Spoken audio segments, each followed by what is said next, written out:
I know.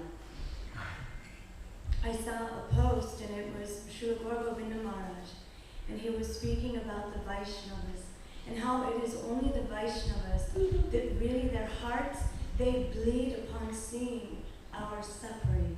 Their hearts are bleeding.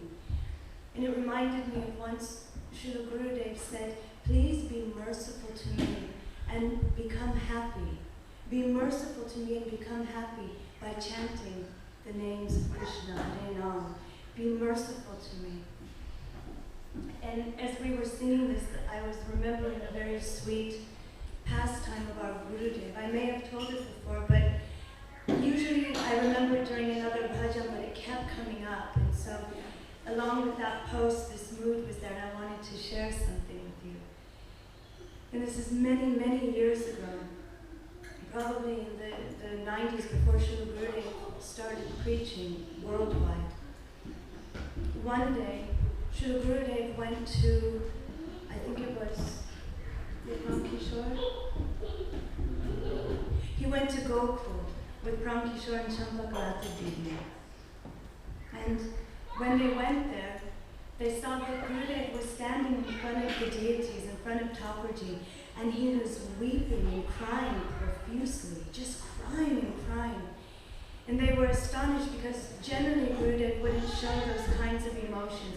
He might wipe his eyes a little bit, you would know he was tearing, but he wouldn't be crying like this. And they were amazed that, oh, he's letting us witness this mood in his own heart.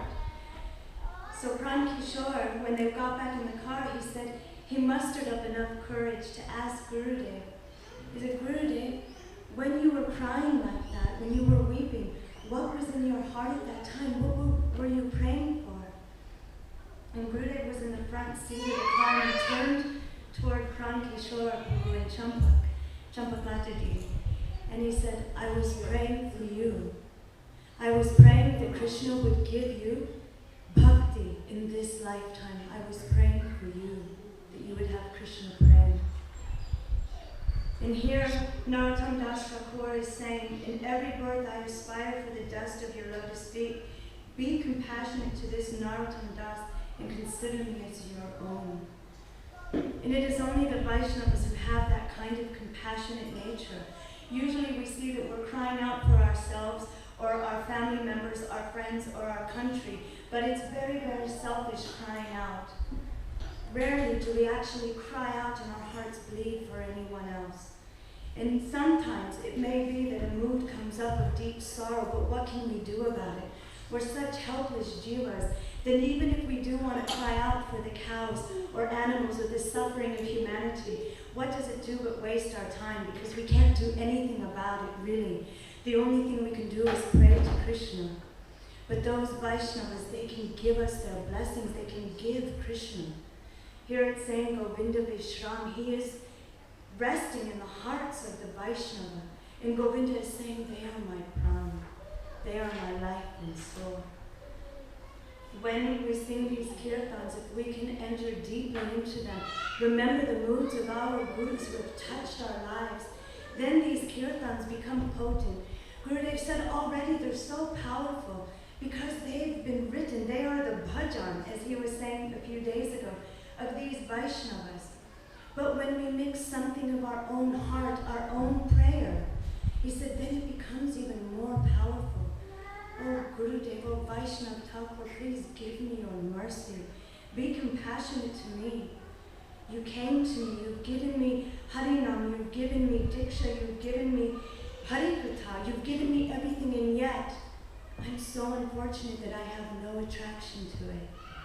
Oh Gurudev, please give me your mercy. How? Give me Utsaha, Nishtaya, and Daryat. Give me in the mood of endeavoring with enthusiasm on the path of bhakti, of being patient.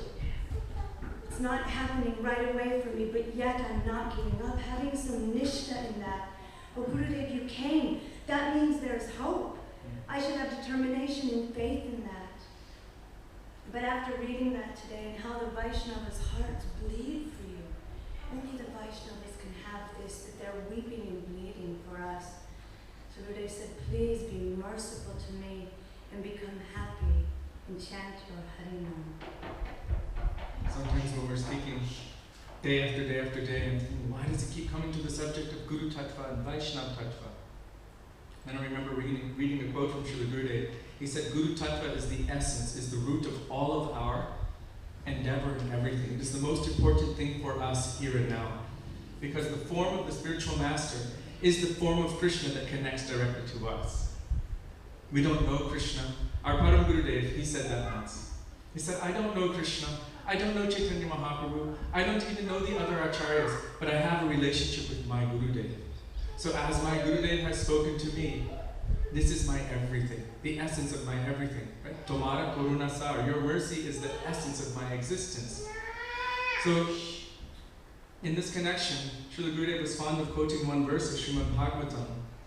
Dharma svanishtika pumsa vishvakshina katasaya notpade jariritim shrama eva hi kevalam. And Gurudev would give the definition for this verse, but when he would give the definition, he would take it to the ultimate extreme of that definition. Gurudev was very, very,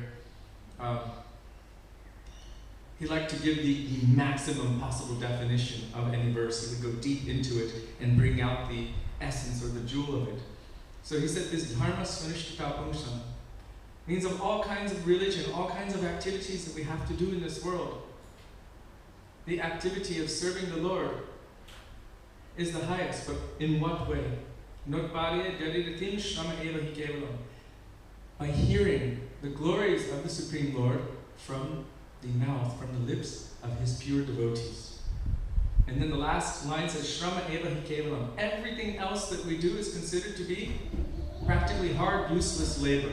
So generally we think, yeah, sure, I'm doing so many material things in the material world, that is hard, useless labor. But all of the other activities that I'm doing, they're important. Gurudev said no. He said, you can be chanting Harinam, lakhs and lakhs of Harinam for lakhs and lakhs of lives. You can be worshipping thousands of Shalagram Shilas. He even brought it to the activities that we do in Bhakti. If somehow they do not manifest within our heart an attraction or a desire for hearing Harikatha from pure devotees, those who possess Krishna here,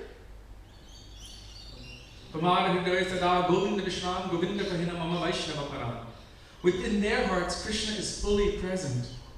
And they're able to give Krishna. Because Krishna is captured, controlled by their love and affection. So if we don't develop an attraction and desire for hearing from them, then everything else that we do is considered hard, useless labor. So we should check ourselves. I've been a devotee for so many years.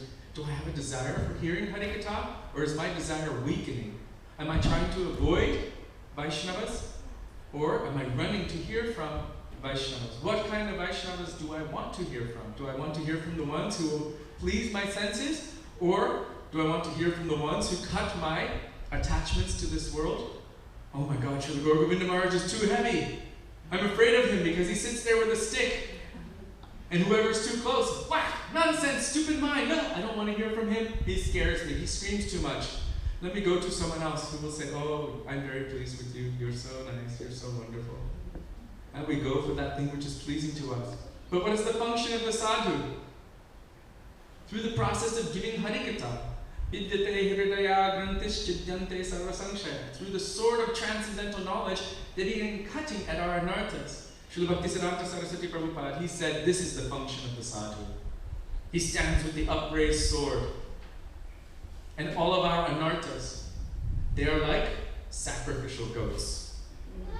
Anarthas literally means anartha.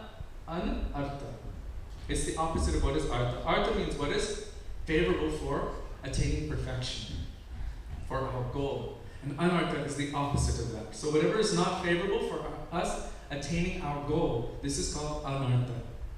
One devotee recently, he said, anartha is a Sanskrit word. He grew up as a devotee his whole life. Anartha is a Sanskrit word? I'm like, yes. He's like, you mean everyone like in the supermarket and in the airport and everyone driving up the road, they don't know this word, anartha? And I said, no. He was very surprised. He's like, 34 years old and I just find out. Anartha. What is unfavorable for artha? So this word you can think of unfavorable. Anartha. What is not favorable for attainment of our goal? What is the goal? Bhakti, bhava, and prem. The goal of sadhana is bhav, and the goal of bhav is prem. So bhakti, bhav, and prem, this is our goal. So the sadhu's function is to stand there with the upraised sword to cut the heads of those sacrificial goats. That is our anarthas, those things which are unfavorable. How? How does he exercise this sword? Srila Bhaktisiddhanta Saraswati Thakur says through the use of unpleasant language. Unpleasant language doesn't mean that he's going to call you all sorts of bad names and everything. Unpleasant language means he's going to tell us the truth, and the truth, the real truth, hurts. Why does it hurt? Because it directly contradicts all of our enjoyment tendency. Everything that we've ever known, all of the momentum that we've gained in samsara for millions and trillions of lifetimes in this material world, everything that we've ever known, everything that we've moved with, our entire identity, our subtle body, our mind, our intelligence, our false ego, our gross body, all of our senses, everything that we've ever known, they're going against the grain of that. And that's where we feel the unpleasantries. But actually, what are they doing? It is the kindest, most beautiful, gentle mercy. That thing which causes us to feel pain again and again and again, birth, disease, old age, and death. That thing which we do to ourselves, short-circuiting ourselves, so to speak. What is the nature of the jiva? The nature of all souls? Jivera Sarupavoy Krishna Nityadas, to serve Krishna. And the second we're not serving Krishna, what does that mean? We're serving Maya, or our own selfish tendencies. Our nature is to flow in love and affection toward Krishna. I keep pointing this way. Krishna is everywhere. Krishna. Our nature is to flow with love and affection toward Krishna. But when we stop that flow and instead try to make that flow to ourselves, does anyone know what happens when you arc electric current? Have you seen it in India? You take a wire from this one, and you put it to this one, or just try sticking your finger in there. It short circuits. It means the flow is going around and back to itself. At that point, it starts heating up and sparking. The whole thing blows up. That is what happens to our bhakti when we engage it in our service. Love and affection is meant for me. Enjoyment is meant for me. Everything, the flow is meant for me. Really, the flow is meant for Krishna. And until we come to that understanding, that